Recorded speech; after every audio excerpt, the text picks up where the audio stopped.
میرے پیش نظر سورۃ الفتح کی آیت نمبر 8 اور 9 ہے، جس میں اللہ تعالیٰ نے ارشاد فرمایا انا ارسلناک شاہدا ومبشرا ونذیرا لتؤمنوا باللہ ورسولہ وتعزروہ وتوقروہ وتسبحوہ بکرۃ واصیلا۔ ارشاد فرمایا کہ اے حبیب صلی اللہ علیہ وسلم، ہم نے تمہیں شاہد، مبشر اور نذیر بنا کر بھیجا، اور پھر فرمایا اے لوگو لتؤمنوا باللہ ورسولہ، اس لیے کہ تم اللہ اور اس کے رسول پر ایمان لاؤ، وتعزروہ وتوقروہ، اور ان کی تعظیم اور توقیر کرو، وتسبحوہ بکرۃ واصیلا، اور صبح و شام ان کی پاکی بیان کرو۔ اب یہاں تین چیزیں ہیں اور تینوں چیزیں قابل غور ہیں۔ پہلے فرمایا کہ ایمان لاؤ۔ کیا فرمایا جی؟ پہلے ذرا سارے بولیے گا، پہلی چیز کون سی ہے؟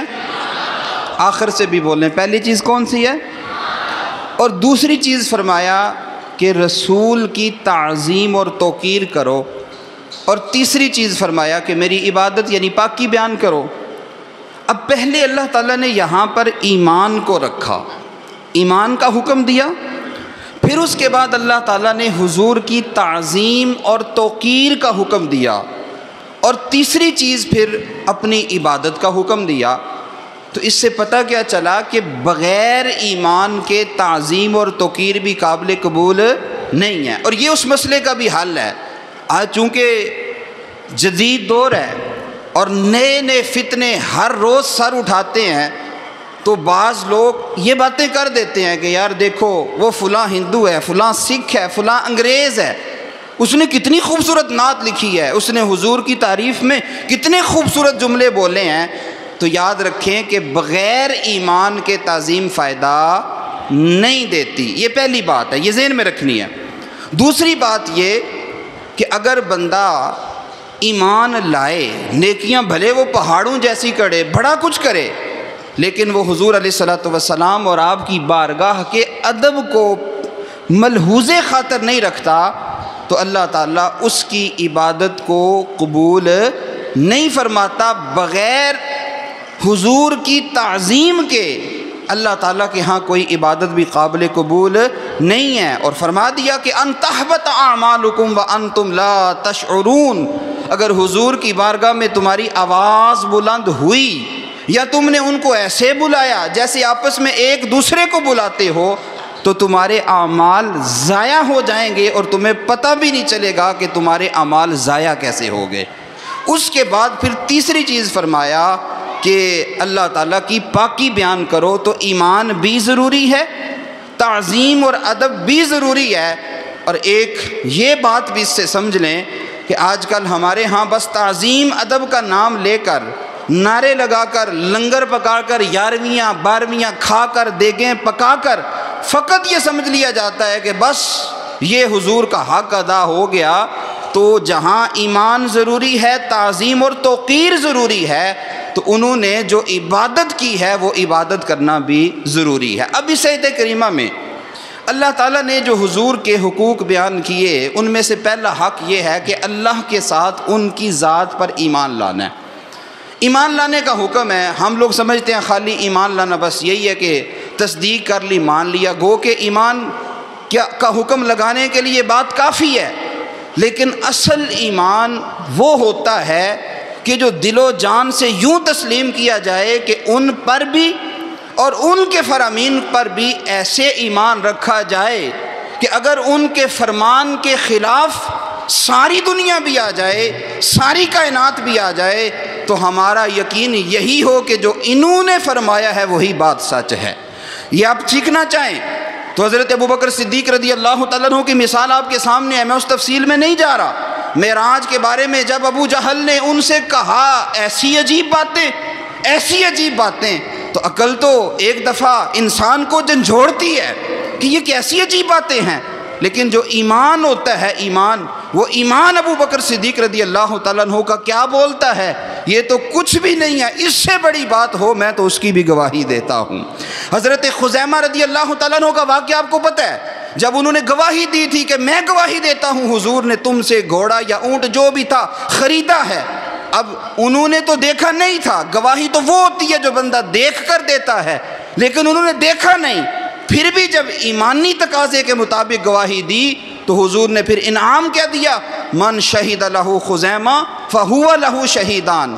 پھر حضرت سراقہ بن مالک کا وہ واقعہ آپ کو پتہ ہے، جب سراقہ بن مالک حضور کا پیچھا کرتے ہوئے جب ابھی کفر میں تھے، ابو جہل اور اس کی کمپنی نے اعلان کیا تھا جو محمد صلی اللہ علیہ وسلم کو زندہ یا معاذ اللہ ان کو شہید کر کے لائے گا تو ہم اسے 100 سرخ اونٹ دیں گے۔ یہ اس زمانے کی بات ہے، اگر آج کوئی اعلان کرے کہ 100 مرسیڈیز ملیں گی، 100 پراڈو مل جائیں گی، تو آپ خود سوچیں یہ کتنا بڑا انعام ہے۔ اس زمانے کی بہترین سواری اور بہترین مال سرخ اونٹ تھا۔ اب لالچ کا تقاضا تھا کہ یہ پورا کیا جائے۔ سراقہ عرب کا شاہ سوار، بڑا نام، وہ آیا حضور علیہ الصلوۃ والسلام کے قریب پہنچ گیا، لیکن پھر زمین نے 1 دفعہ 2 دفعہ 3 دفعہ اسے پکڑا، پھر حضور کے کہنے پہ زمین نے چھوڑ دیا، اور پھر حضور نے بشارت کیا دی، فرمایا سراقہ تم دنیا کی دولت کے پیچھے اندھے ہوئے پڑے ہو، میں تو تمہارے ہاتھ میں کیسر و کسرا کے کنگن دیکھ رہا ہوں۔ اب دیکھیں ایمان لے آئے، مسلمان ہو گئے، میں صرف اشارہ کرتا جا رہا ہوں۔ پھر ایک وقت آیا، یہ خواب پورا ہوا، لیکن حضرت عمر فاروق رضی اللہ تعالیٰ عنہ کے زمانے میں جب ایک جگہ پہ جنگ ہو رہی تھی تو ایک قلعے کے اندر غیر مسلموں نے اپنے آپ کو محفوظ کیا ہوا تھا، وہ قلعہ فتح نہیں ہو رہا تھا۔ وہاں ایک ہی حل تھا کہ کوئی اوپر سے داخل ہوتا، دروازہ کھولتا اور وہ قلعہ فتح ہوتا۔ حضرت سراقہ بن مالک نے بڑی عجیب بات کی، کہنے لگے کہ تم ایسا کرو کہ رات کا جب پچھلا پہر آئے تو وہ منجنیک جس میں بڑے بڑے پتھر ڈال کے پھینکے جاتے ہیں، اس منجنیک میں مجھے ڈال کر تم پھینکنا، فوج تیار رکھنا، میں دروازہ کھولوں گا، قلعہ فتح کر لیں گے۔ سارے حیران، کہنے لگے یہ کیسی عجیب بات کر رہے ہیں آپ کو ہم منجنیک میں ڈال کے وہاں قلعے میں پھینک دیں، یہ تو ممکن نہیں ہے، آپ کو جب پھینکا جائے گا آپ کی ہڈیاں ٹوٹ جائیں گی، آپ زندہ رہیں گے تو دروازہ کھلے گا۔ کہا نہیں، بڑی ضد اور بڑے اصرار کے بعد وہ راضی ہو گئے۔ جب رات کا پچھلا پہر آیا تو دروازے کے قریب والے حصے میں حضرت سراقہ بن مالک کو پھینکا گیا، دروازہ کھل گیا، فوج چلی گئی، قلعہ فتح ہو گیا۔ اب فتح ہو گئی، مسلمان سارے حیران کہ یہ ممکن نہیں ہے، عقل مانتی نہیں ہے۔ آپ کو ڈر نہیں لگا؟ سوال ان سے کیا جانے لگا کہ یہ کیسے ہو گیا کہ آپ نے ہاں گرے، دروازہ بھی کھل گیا، آپ کی ہڈی بھی نہیں ٹوٹی، کچھ بھی نہیں ہوا؟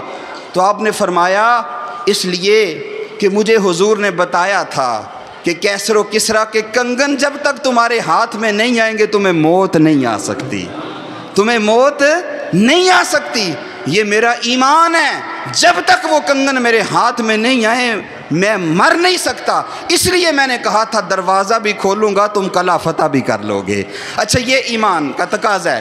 اب آپ اسٹوڈنٹ ہیں، طلباء ہیں، آج عجیب قسم کی مایوسی اور بعض دفعہ احساس محرومی کا ہم شکار ہو جاتے ہیں اور عجیب و غریب قسم کی باتیں کر رہے ہوتے ہیں، یار ہم یہ پڑھ رہے ہیں، ہمیں تو یہ بھی نہیں پتہ، وہ بھی نہیں پتہ، دنیا کہاں چلے گی، وہ دیکھیں یونیورسٹیز کے اندر یہ کچھ ہو رہا ہے، کالجز کے اندر یہ کچھ ہو رہا ہے، ہم بس اتنی سی سیلری لیں گے، اس سے کیا ہوگا، پھر ہم آگے کیا کریں، کوئی سکوپ نہیں ہے ہمارا، کوئی آگے اپرچونٹیز نہیں ہے، کوئی ایسی جگہ نہیں ہے جہاں ہمارے لیے بہتری ہو۔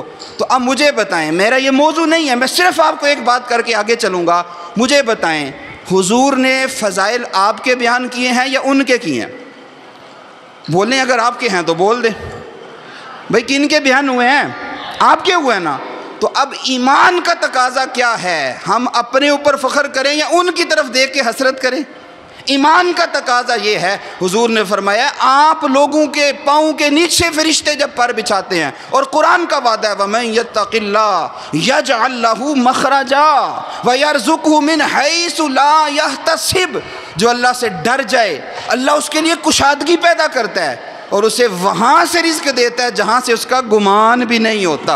ایمان تو یہ کہتا ہے وَمَا يَنطِقُ عَنِ الْهَوَىٰ إِنْ هُوَ إِلَّا وَحْيٌ يُوحَىٰ۔ تو بھائی جب ایمان کا تقاضا یہ ہے، پھر ہم اپنے آپ پر کیوں محرومی کا لیبل لگا کر احساس محرومی کا شکار ہیں؟